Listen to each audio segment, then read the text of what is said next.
Do you have empty nest syndrome? Do you have empty nest syndrome? Although the term Empt Nest Syndrome might not seem real, it is. It is a term that describes how parents feel after their children grow up and leave the home. It only lasts a little while, but it is a real thing. Parents still worry about their grown children, and a study shows that they actually lose sleep worrying so much about them after they are gone and on their own.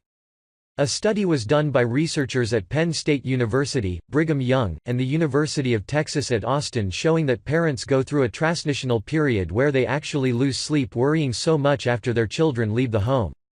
During the study conducted by these researchers, they found that it isn't just the moms who worry, but their dads worry about them too, and they also lose sleep over worrying about their adult children being out in the world by themselves. The study also found that the reason for these parents having empty nest syndrome is because they are way too involved in their children's lives. However, if you suffer from empty nest syndrome, don't worry, there is something you can do to ease the symptoms associated with it. The good news, besides knowing something can be done about this problem, is that you should also know that it is normal to have these feelings of sadness and worry.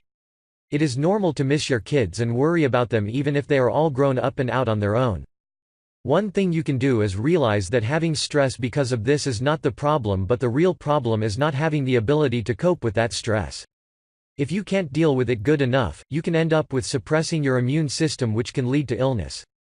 The things that you can do to cope with empty nest syndrome include exercising every day, eating a well-balanced and nutritional diet, keeping a journal to write down your thoughts, take time for yourself every once in a while, reduce the consumption of alcohol and caffeine, volunteer in your community, talk to someone about how you feel.